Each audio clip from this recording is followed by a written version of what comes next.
Hola.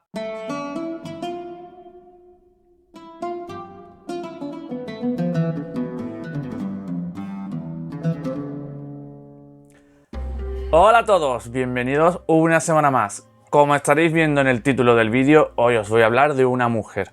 Por fin os traigo una mujer al canal. Sí es verdad que hemos hablado de alguna que otra, pero siempre os estoy hablando de dioses, de héroes, de personajes históricos relevantes masculinos, pero esta vez, siendo la semana que es, siendo hace unos días el día que fue, había que hablar de una mujer y no podía ser de otra que de Safo de Lesbos. Y diréis, ¿por qué Safo de Lesbos con toda la cantidad de mujeres extraordinarias y maravillosas que hay en la historia? Pues sencillo, porque si habéis visto el vídeo anterior, que os lo voy a dejar por aquí arriba, hablamos la semana pasada sobre el Batallón Sagrado de Tebas, que es una historia dentro de las historias del colectivo LGTBI. Y quiero continuar por esa senda, así que hoy os voy a hablar sobre Safo de Lesbos y sobre toda su vida y su historia. Seguramente todos lo estáis pensando. Safo de Lesbos, lesbiana, ¿tiene algo que ver? Sí tiene algo que ver.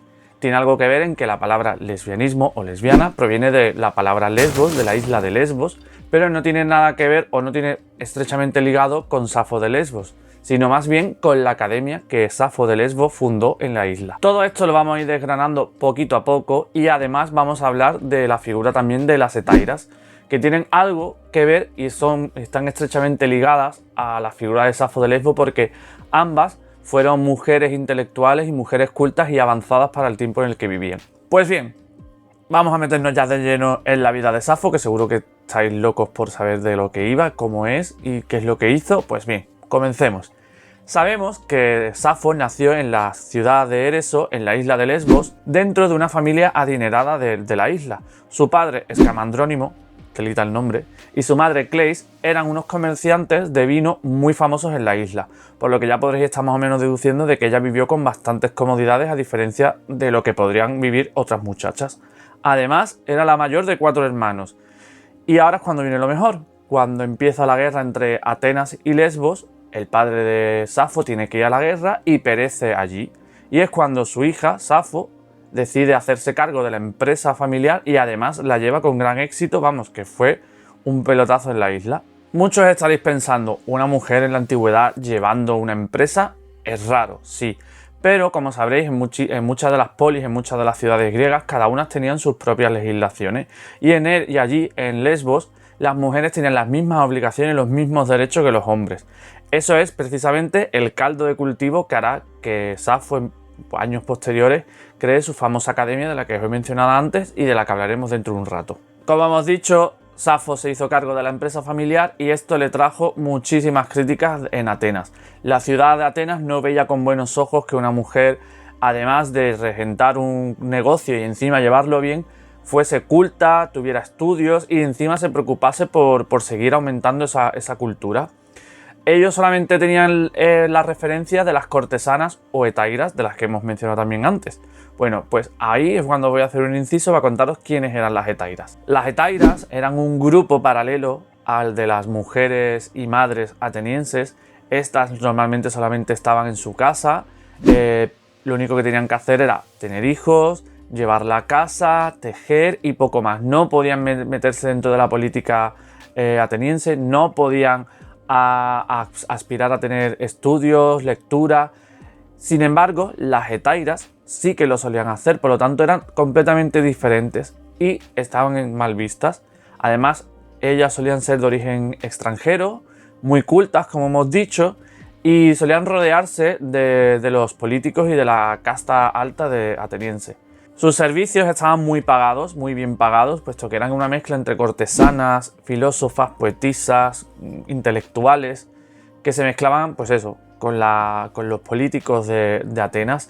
Es más, en palabras de Pericles, según él, las hetairas tenían unas grandes dotes para el manejo de la política y unas grandes dotes para mezclarse en los simposios y hablar sobre política y sobre conceptos que otras mujeres atenienses no tenían. Después de este inciso, podréis entender por qué los atenienses veían de mala forma a Safo, puesto que su único referente de mujeres que tenían una voz propia y una vida propia eran las hetairas, que para ellos, si es verdad que se mezclaban con ellas, les gustaba estar con ellas. Es más, la más famosa que existe y que se sabe constancia era Aspasia de Mileto, que fue la compañera del gran Pericles.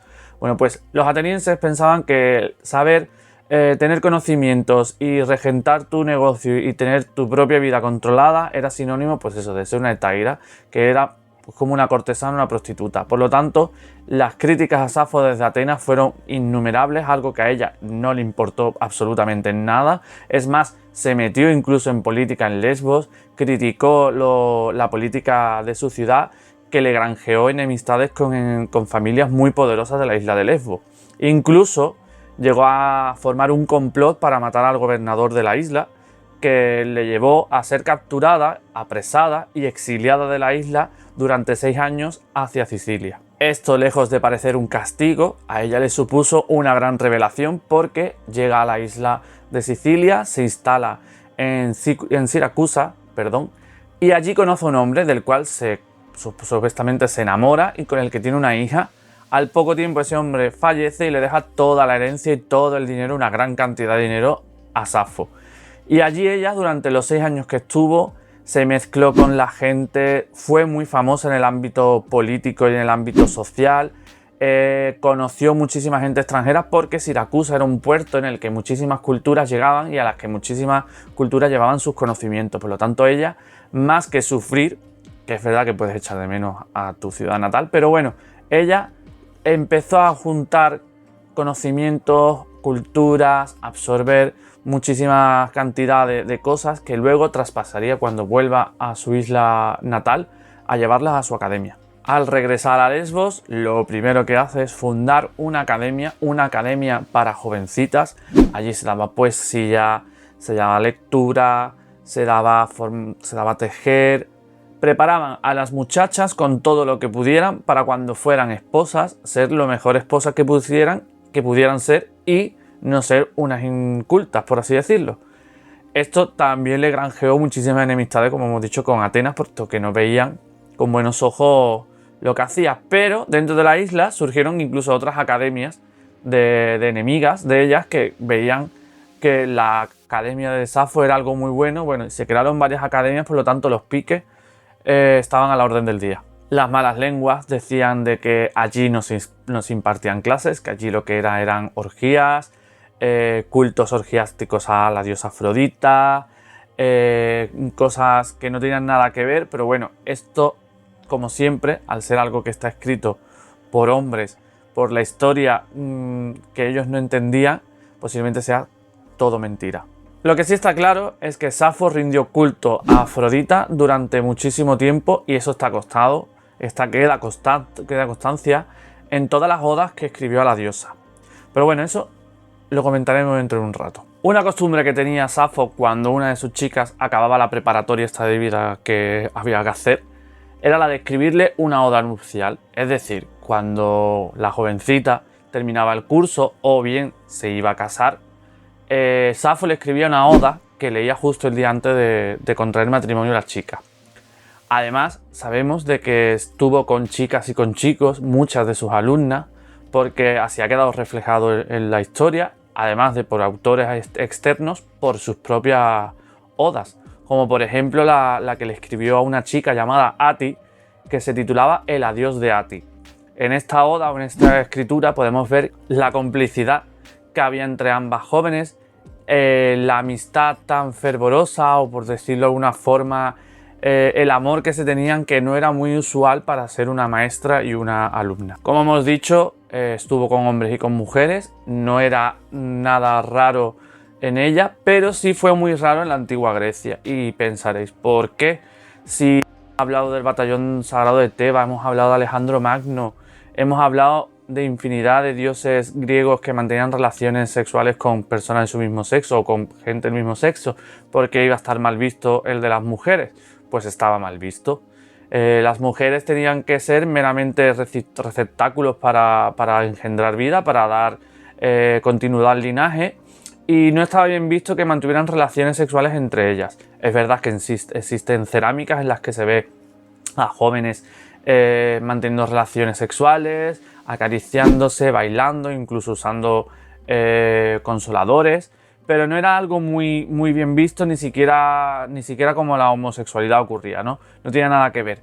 Esto también fue algo que Atenas y muchas otras polis achacaron a Safo y por lo que criticaron mucho a esta poetisa. Lo que sí sabemos es que ella no perdió el tiempo, no dejó títere con cabeza, se triscó a todo, se tiró a todo lo que pilló, a todo lo que meneaba, mujeres y hombres, pero en teoría estuvo prendada y enamorada de dos personas. Una era Atis, de la que ya hemos hablado, y otro fue Fatón. Pero lo que hay alrededor de la figura de Fatón está todo muy mezclado entre el mito y la realidad. Diréis, ¿por qué? Siempre preguntando el por qué. ¿Qué? ¿Por qué? Pues porque existe un mito sobre este personaje que cuenta que un día la diosa Afrodita se vistió y se transformó en una anciana y habló con Fatón, que Fatón era un hombre anciano muy feo que tenía una embarcación. Afrodita, vestida como hemos dicho, le pregunta a Fatón si la puede llevar a otra isla y que cuánto le tiene que dar. Y Fatón le dice que no tiene que darle nada, que él le acerca encantado. A lo que la diosa, como compensación, le regala un ungüento. Un ungüento que le dice que se lo tiene que colocar todos los días para que recuperase la juventud y tuviese belleza. Fatón al principio no la cree, pero decide usar el ungüento y mágicamente se convierte en el hombre más deseado de Lesbos, en el pibón de la isla. Todos se lo querían triscar y él no perdió el tiempo. No penséis que perdió el tiempo, para nada, él se hartó. Todos los días se echaba su cremita antes de acostarse y por la mañana se ponía las botas. Pues bien, esto, en teoría, lo que cuentan es que una de las que cayó rendidas a los encantos de este nuevo Fatón fue Safo de Lesbos. Safo de Lesbos queda prendada de él, le confiesa su amor, le confiesa que está locamente enamorada de él, y él le da calabazas. Pues mira que ya había él triscado gente como para que ya se las diera él de darle calabazas a la gente. Le da calabaza. Y aquí viene otra parte del mito, que es cómo muere Safo. Según este mito, Safo se queda loca de dolor y decide tirarse por un risco que le dicen en la montaña o el risco de los enamorados, y se tira y se suicida. No sabemos si fue así, porque en realidad la muerte de Safo no queda muy bien descrita en la historia, no se sabe muy bien qué ocurrió. Lo que sí sabemos es que muere en el 570 a.C., como hemos dicho, no se saben las circunstancias, pero sí que dejó un gran vacío en todo el Helade. Y no es porque hayan quedado para la posteridad escritos sobre eso, sino por todos los restos arqueológicos que hemos encontrado de ella. Acuñaciones con su imagen en numerosas monedas, un sinfín de esculturas en su honor, e incluso el propio Platón la llamaba la 10ª musa. O sea que todo esto nos hace ver que tras su muerte, como siempre suele ocurrir, Safo se convirtió en una gran leyenda y en una gran inspiración para muchísimos, tanto hombres como mujeres. Ahora permitidme que os hable un poco de la obra de Safo. El poemario de ella en su mayoría es de carácter y de índole personal. Esto lo sabemos porque llegó a escribir hasta 9 libros, todo lleno de odas nupciales, epitálamos, canciones, elegías, himnos, todo en honor a sus alumnas, amigas e incluso a deidades. También tiene mucho que agradecer a las otras academias que hemos mencionado anteriormente que existieron en la isla, y sobre todo a las líderes de esas academias, como fueron Gorgo y Andrómeda. Estas rivales, que formaban algo así como una especie de hermandades actuales de estadounidenses, las hermandades esas que todos conocemos, pues bueno, pues allí en Lesbos había este tipo de academias que eran como eso, hermandades en las que un montón de chicas se reunían, aprendían cultura, aprendían de todo. Y bueno, os estaréis preguntando, ¿cómo se llamaba la academia de Safo? Si en la actualidad las hermandades siempre tienen letras y contenido griego. ¿Cómo era el nombre de la academia de Safo? Pues os lo voy a decir. Se llamaba La Casa de las Servidoras de las Musas. Volviendo de nuevo a la obra, debemos decir que la escritura de Safo estaba plagada de sencillez y de intimidad que hicieron las delicias de toda Grecia. No solo por ellas, sino también por su carácter revolucionario, Safo se convirtió rápidamente en todo un ejemplo a seguir en casi todas las polis griegas. Su poema más famoso fue la Oda a Afrodita, en la que algunos autores creen ver una declaración en toda regla de amor hacia la diosa, y otros creen que solamente le pedía y le exigía a la deidad que le diese amantes. Pero no solamente de amor habló Safo, sino también, como buena revolucionaria que era, hizo apología en contra de la lucha y de la guerra. Además, promovió el autoconocimiento a través del arte y del desarrollo propio, algo que en un mundo dominado por los hombres, cuanto menos fue controvertido y hizo que tuviera bastantes enemigos. Su obra fue tan famosa que muchos autores posteriores incluso la tuvieron como referencia.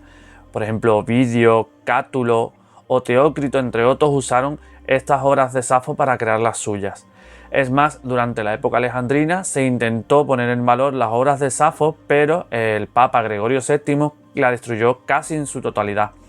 Posteriormente, durante la época del romanticismo, las obras que no habían perecido de esta quema fueron reverenciadas y fueron incluso sacadas a la luz.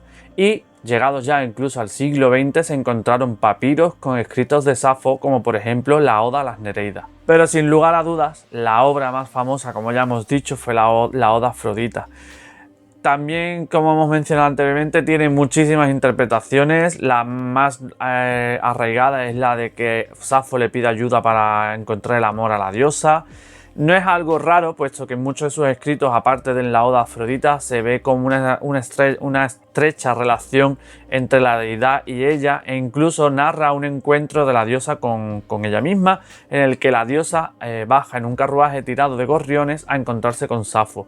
La ayuda a recuperar el amor de un amor perdido, y podemos ver en esas líneas una estrecha relación, una íntima relación que dio pie, pues eso, a habladurías de gente que decía que en su academia se hacían actos sexuales, que se hacían rituales y cultos orgiásticos, todo por culpa de esto, de este tipo de odas que la gente no entendió como alabanzas a una diosa del amor. Y con esto finalizamos la vida y obra de Safo. No sin antes hacer un pequeño inciso en algo que a ella también lo obsesionó en sobremanera, que fue la diosa Afrodita. Y pensaréis, ¿por qué voy a hablar ahora de la diosa Afrodita? Pues porque para mí creo que es una de las deidades más importantes del panteón griego o del panteón grecorromano, pero no solamente del suyo, sino de todos los panteones y religiones, puesto que para mí es la diosa de los mil nombres. En todas las culturas hay una diosa del amor, una diosa que ayuda a engendrar, que ayuda a dar vida, y siempre se la ha como menospreciado por ser un tipo de deidad como, bueno, no es de la guerra, no es de la inteligencia, no es la rey, pero sin ella no hubiese existido, bueno, sin ella, sin el amor o sin la procreación, no estaríamos donde estamos. Así que le demos más de lo que creemos, y Safo lo supo bien, y por eso casi todas sus obras fueron en honor a esta diosa. Y ahora sí que sí. Quiero deciros, como os dije la última vez, que este tema os lo traigo también porque lo mencioné en el último programa de Entendidos, en el programa de Ya era hora. Hablé sobre Safo porque, siendo la semana del Día de la Mujer, siendo el mes en el que estamos, había que hablarlo, y os tengo que decir que corráis a su canal. Os voy a dejar aquí abajo en la cajita de descripción el vídeo, porque este capítulo, o mejor dicho, este programa no tiene desperdicio. Está la gran Samantha Valentine, que los que me conozcáis y me sigáis por redes sabéis que estoy locamente enamorado de ella, lo digo aquí públicamente. Es mi esposa para muchas personas. Está el gran maestro Joao hablando sobre la vida, estoy yo obviamente, y hay muchísimo contenido, sobre todo la presentadora, la Ninfa, que hace un monólogo introductorio al programa que es genial, así que os invito a todos a que corráis. ¡Corred, insensatos! Cuando acabéis este vídeo, corred al suyo, miradlo, cliquead, decidle de todo, decidle vengo de parte de la bruma, o lo que queráis, no os va a decepcionar. Y sin más dilación me despido hasta la semana que viene, no sin antes deciros que posiblemente la historia LGTBI sea bastante frecuente en este canal. Me he dado cuenta que es algo que os gusta mucho, que no voy a olvidarme de la arqueología, que es otra de mis pasiones, pero bueno, voy a empezar a traeros más contenido referente al colectivo LGTBI, a su historia, que es muy amplia, muy oculta, y que me gustaría que saliera a la luz. Puedo hablaros de la piratería y la homosexualidad, puedo hablaros de cómo se veía la homosexualidad en culturas tan poco conocidas como las asiáticas, africanas o incluso las sudamericanas. Hay mil temas de los que podemos hablar y que seguramente no conocéis y que os encantarán. Así que, si no queréis perderos todo ese contenido, os tenéis que suscribir, darle a la campanita, darle a like, comentarme, compartir. Y bueno, No pienso cerrar este vídeo sin citar a la propia Safo con una frase que creo que viene a colación al 8M, al mes en el que estamos, a enaltecer a la mujer que se lo merecen. Y la frase dice lo siguiente: os aseguro que alguien en el futuro se acordará de nosotras. Nos vemos en el siguiente vídeo. Hasta luego.